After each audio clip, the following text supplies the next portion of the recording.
Welcome. I'm Leslie Canham. I'm Mary Gavoni. I'm Linda Harvey. I'm Olivia Wan, and together we are the Compliance Divas.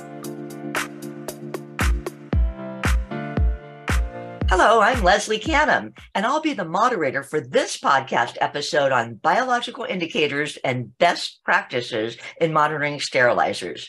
Welcome to the Compliance Divas podcast. We have a special episode planned for you today, and we're going to talk about a key component of instrument processing, confirming that your sterilizer provides sterility using biological indicators. Thanks to support from our sustaining sponsor, the HuFriedyGroup. The HuFriedyGroup is a company with over 200 years of collective experience in the dental industry. It's a global leader in instrument manufacturing, infection prevention, and instrument processing, reprocessing workflows. The HuFriedyGroup helps dental professionals be best in practice by providing a complete circle of protection in the dental suite, bringing together world-class products, services, education, and communities that result in superior clinician performance, clinical outcome, and safety for clinicians and patients. In 2021, the HuFriedyGroup was acquired by Sterility, a leading provider for infection prevention and other procedural products and services, and now is the dental business segment of Sterility. The Compliance Divas bring clarity and simplicity to compliance by navigating regulatory compliance to keep you on course. We'd love for you to subscribe to the Compliance Divas podcast through your favorite podcast channel or on our website, thecompliancedivas.com. The resources that we mentioned during our podcast can be found on the compliancedivas.com website and also in the podcast show notes. Please submit any questions you have to support@thecompliancedivas.com. So how do you know if your instruments are really sterile? You place your instruments in the sterilizer, you turn on the cycle. At the end of the cycle, you verify that the chemical indicator on the pouch or cassette has changed color. But how do you really know if your sterilizer performed sterility? There are a combination of process parameters, mechanical, chemical, and biological. In this podcast, we're going to focus on biological indicators. And there's several reasons why sterilization monitoring is important for dental instruments. First, there's patient safety. Second, regulatory compliance. Third, liability protection. And then fourth is instrument longevity. I'm going to call on our diva, Mary, to tell us a little bit more about biological indicators, including mail-in versus on-site biological indicators. And tell us a little bit about a hybrid approach and a third-party verification. Mary? Thanks, Leslie. Many practices use the most common type of spore testing system, which is a mail-in service. So you have a strip impregnated with spore-forming bacteria and a control, and you run the spore strip through the sterilizer, put it in the envelope with the control, and then mail it or ship it overnight, however you do it, to your spore testing service. And then they will process it. They either send you back the results, email them, or you may get a phone call in some cases if there's been a failure. The popularity of the in-office testing systems has grown recently, primarily because of the time saving. There are many practices that have complained, especially during the pandemic when things were so slow that it took a very long time to get their results back from the spore testing service. And so these in-office kits in some cases can give you results in as few as 15 to 20 minutes, but it depends on the type of system that you purchase. So when you purchase an in-office system, you get an incubator that you use to process or incubate the vials. One is a control that's not run through the sterilizer. The other, of course, is the one that you do run through the sterilizer. And then you follow the directions, what to do with the vials. put them in the incubator for the designated amount of time, and then you record the results in a logbook that comes with the system.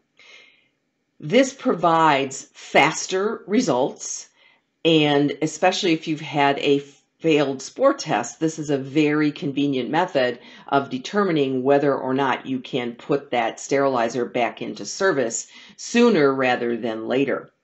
The issue that comes up sometimes is that of third-party verification. And so having an expert outside analyzing the results of your tests.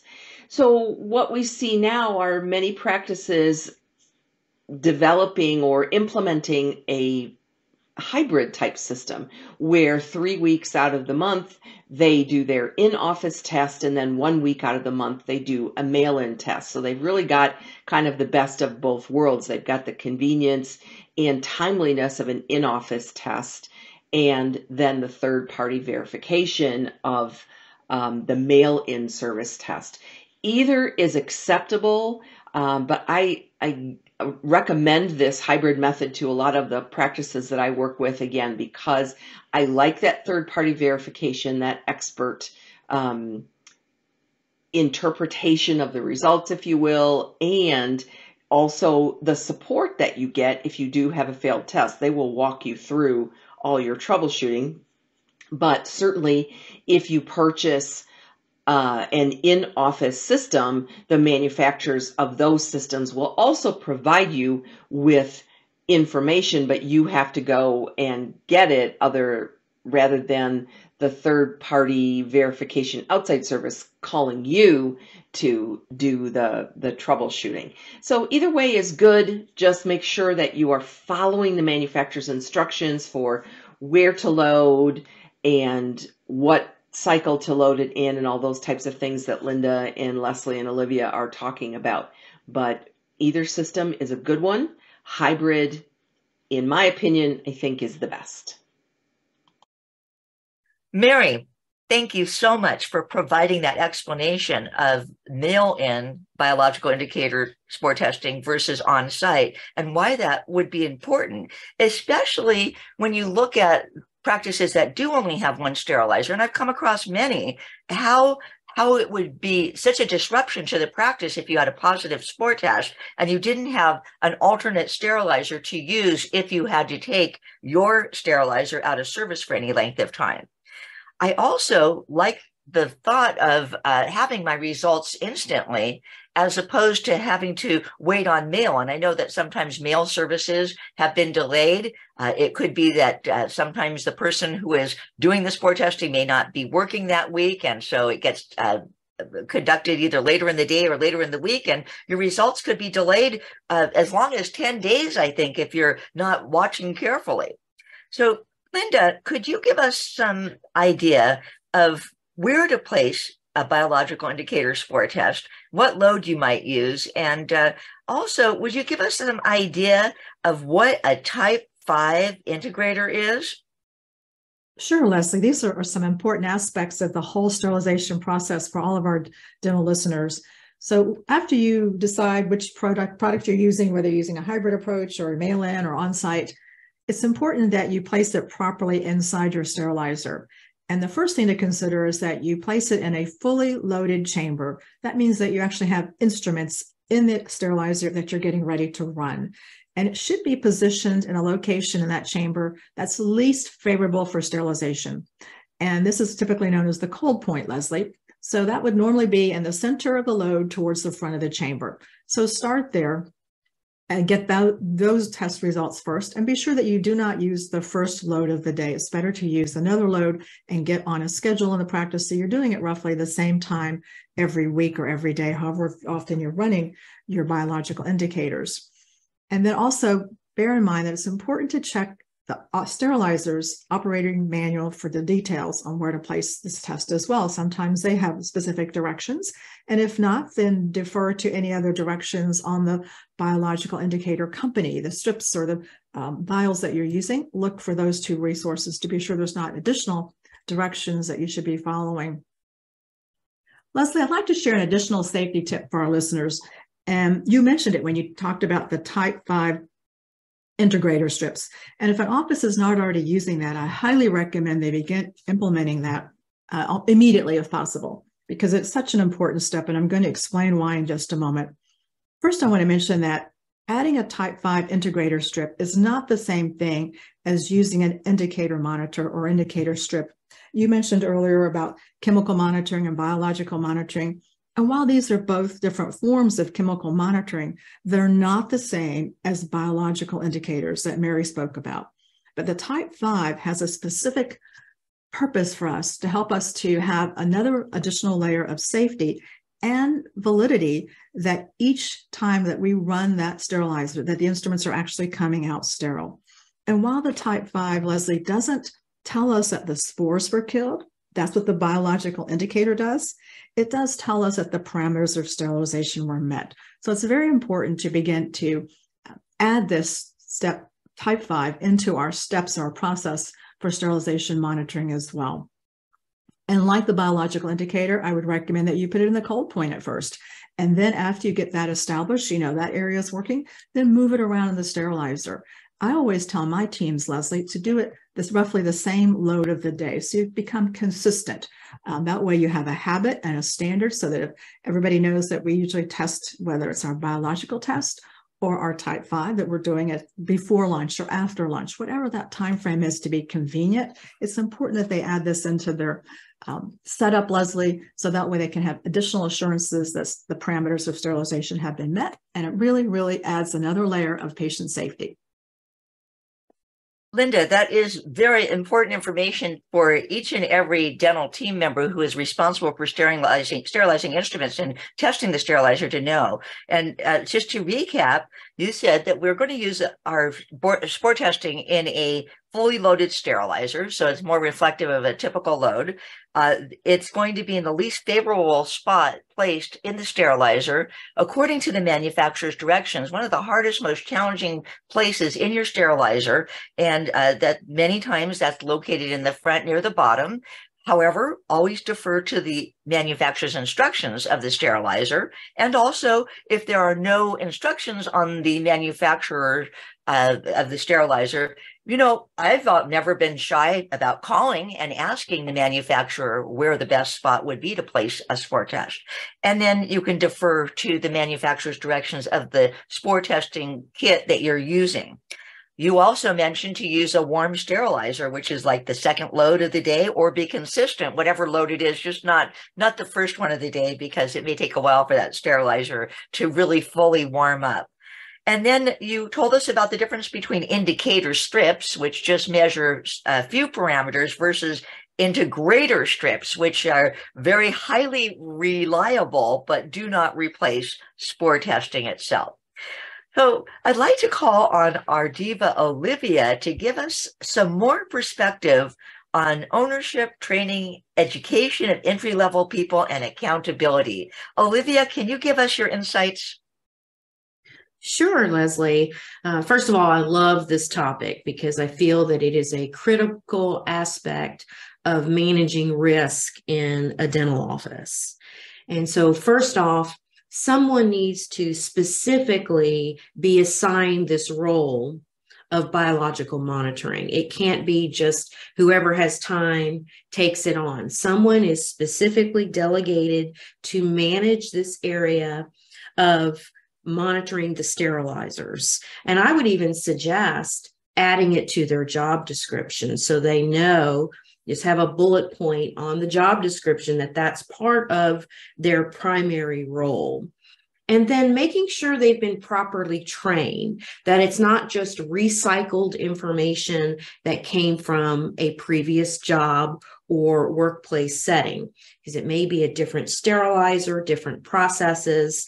So, for example, they can look at the operating procedures or the owner's manual, or even tap into the videos that are available. I know that there's great videos that HuFriedy offers, as well as other manufacturers, at looking at the how-tos to make sure it's being done correctly. And also keep in mind that we are working with people of all different educational backgrounds and training. In some states, Leslie, it is not required that the dental assistant be formally trained and tested. And so there may be a state where if this training is not required, we cannot assume that they know how to do it. So we want to be proactive in our managerial roles in helping them and removing any challenges or barriers that they face, because we may have someone right out of high school that takes this position, or someone that previously worked maybe in the food industry. But accountability is important, Leslie, because when we know that that's our job, it may be more successful to know that we've got that person. And not only that one person, but who's the backup person? So if that individual's on pregnancy leave or they're sick that day of the week that it's ordinarily done, who jumps in their place to take care of it? And I bring this up, Leslie, because I've seen in offices where there's been citations. For example, Leslie, I've seen where OSHA cited dental offices for not doing the weekly spore testing. And we probably think of spore testing as a patient safety issue, but guess what? It's also an employee safety issue, because if those instruments are not validated as being sterilized, they're handling those instruments with the false illusion that they're sterile. And so we want to avoid any upset in our practices with something like this to happen. And Leslie, I encourage the safety managers or the dentists, or however, if it's a large DSO, whatever their model is, or if it's a small practice, I encourage them to look at the logs, because there's this legal concept called let the master answer. So even though someone may have made an error, or they were sick that week, or they went on pregnancy leave, didn't realize that it wasn't being done, the owner of that practice is still responsible. And keep in mind, this is also required by the state dental boards. So put your eyes on that log to make sure it's being completed and that it's being completed properly. I've looked at logs as a consultant where the dates were incorrect. They didn't have the year listed. There was no initials of the person handling it. So it's important to follow CDC's guidelines that this must take place weekly to verify the performance of our sterilizers.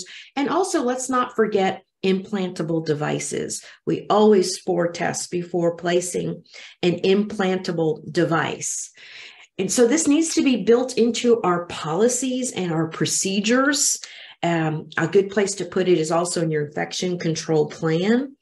And as a lawyer, I see this as liability protection. And I love the hybrid approach that you all have discussed. I think that's a great idea.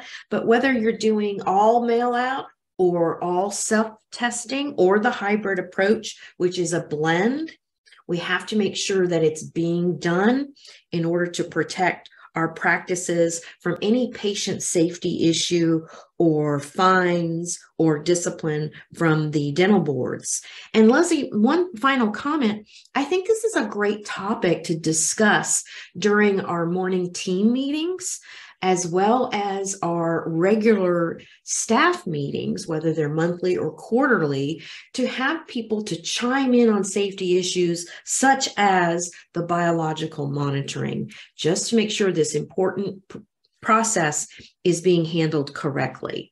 So that would be a little bit of my insight, Leslie. Olivia, excellent points. And of course, our listeners benefit greatly from your legal expertise. And what I heard you say is that having someone who is assigned to doing spore testing, so it's role specific, written into their job description. It should be site specific, because sometimes we hire people who have a great deal of experience in dentistry, but they may not have worked with the same sterilizers that we have. So site-specific training.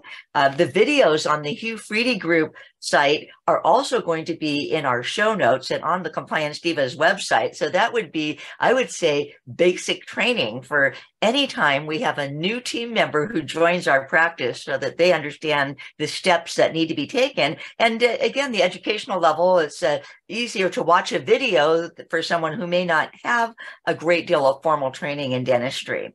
And I find that there are a lot of on-the-job trained dental assistants today, especially with the workforce shortage. So you've brought up some very good points, and then it finally let the master speak. Olivia, you and I are well acquainted with a case where a dental practice was being investigated for one issue, but yet it came up that they had 13 failed sterilization spore test weeks. And that was, I think, the thing that made the biggest difference in proving that this practice was not on top of infection control. So we do need to keep records. Someone needs to be verifying those records. You're 100% spot on with all of that.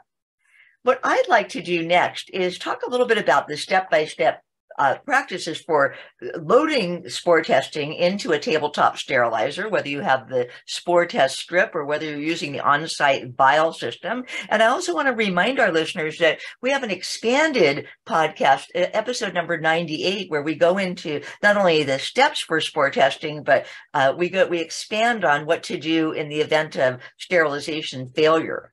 So the best practices for routine sterilizer monitoring start out by taking your sterilization packaging material. If you frequently use the self-sealing pouches, that's what you'd want to put your spore test medium in, whether it's the strip or the vial. If you use wraps for cassettes primarily, then you would want to be sure that you package or wrap your biological indicator that way, so that you're creating a test pack that is best represents the routine process. Now, if you're using the vial, you would want to label the vial with the sterilizer number, load number, and processing date. If you're using a self-seal pouch, you would place that BI, and we're recommending a type 5 integrator into an empty pouch and seal it with the pouch's instructions. And we also recommend that we place that particular test pack in the spot recommended by the manufacturer, and make sure that you run your cycle as you normally would, a normal load of instruments, and make sure that if you do include that type 5 integrator strip, you'll have immediate feedback that all critical variables will met when you open up the sterilizer, meaning time, temperature, and saturated steam. So this is really important, as Olivia mentioned, when you have implantable devices, that you have immediate feedback before you release that implantable device. So again, use a self-seal pouch if that's what you normally use. Use wrap as cassettes if that's what you normally use. Load your sterilizer the way that you would normally use it, and run it in a typical cycle. So that gives you the steps for placement. But again, we have more expanded information on the step-by-step process. Also, one quick reminder is that we don't want to run the control strip or the control vial in the sterilizer, because that control is what tells us that we have positive growth, and we're comparing negative growth versus positive growth. So with that being said, we want to also make sure that we're using the same control from the same batch. Typically with a mail-in type of spore test program, the control is already in a sealed part of the mail-back program. With the vials, we want to make sure that we are not using the vials control vials test as a actual test. We want to use that to control from the same batch, proving that we have killed all microbial life with the vial that has been run through the machine versus the vial that has not been run through the machine. I'd like to call on my fellow divas. Linda, you had a couple of comments you wanted to make about how many people are not aware of in-office spore testing with using vials. Can you talk to us about that a little bit?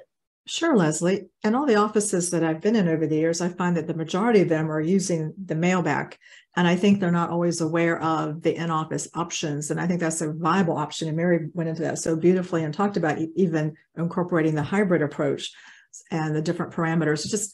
I like to remind offices, Leslie, that technology has really not just touched the exact care that we're providing patients, crown in a day and digital impressions and everything, but it has touched our infection control and sterilization world as well. And so being aware of the changes there is really important to stay on top of. But Leslie, I wanted to also comment on something that Olivia said that really just resonated with me. And that was the whole logs and keeping the logs, that accountability piece. I've been saying for years that I think that we should add infection control or compliance in general and safety to the agenda. So when it comes up, they'll be sure to talk about it at the team meetings, as Olivia recommended. It's just so very important. And that ensures accountability, because then the team member or members in charge of different aspects of the quality monitoring in a practice, whether it's the water lines or testing the autoclaves, then they know that they're going to be asked about this and have the data to bring to the meetings. And you and I know that if there's a failed test, they're going to address that right away. You're not going to wait to the next staff meeting to talk about a failed sterilizer test. But it just brings to point and reminds the doctor that these are being done, and reminds everybody of the accountability. That's so important.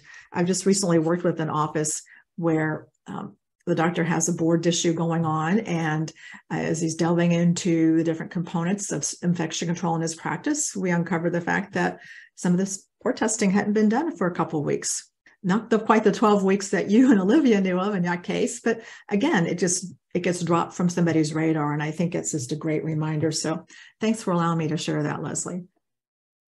Linda, that's great information. And on the topic of dental boards, I know here in California, another dentist who was facing allegations with the dental board had issues where he had not printed out his spore test. In other words, the dental board wanted to see that these results were looked at by somebody. So there needs to be some kind of a system or a log where, as Olivia mentioned, maybe somebody's initials go through to identify that the spore test was viewed by someone. It isn't just relying on the mail-in company to contact you when you have a failed spore test, but you've actually validated the results yourself. And I know that HuFriedy has a great program called Greenlight, where someone could actually be identified as the person who enters the data into the program to show that these are the results of our weekly spore testing. Now, I want to call on our diva, Mary, to tell us what to do if we have a failed spore test. In other words, positive growth. Should we panic, Mary? No, Leslie, you do not need to panic, but there are some specific steps that need to be followed if you had positive growth or a failed spore test. The first thing is that you need to take that sterilizer out of service. You need to put a note on it, do not use, and you need to run another spore test. Before you do that, you may want to do some troubleshooting to see what might have caused that positive growth or the failure on the previous spore test. Most of the time, it's some type of operator error. The sterilizer is overloaded, or the monitor is placed in the wrong place in the load. There are many things.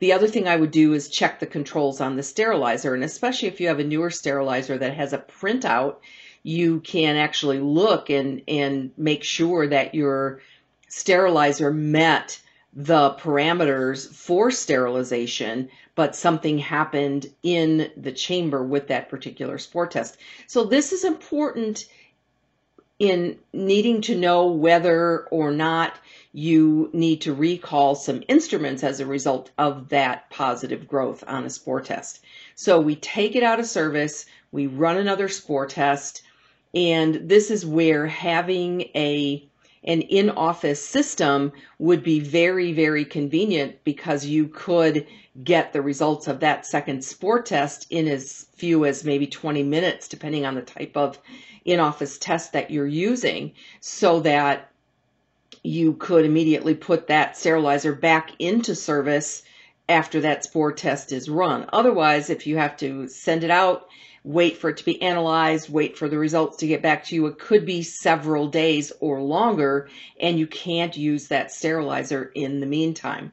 So having a backup sterilizer certainly is important. I think in these cases, having that in-office system to get almost immediate results, again, within 20 minutes, perhaps, depending on your system, would be very, very helpful. But make sure that you troubleshoot to make sure or to find out why that might have happened.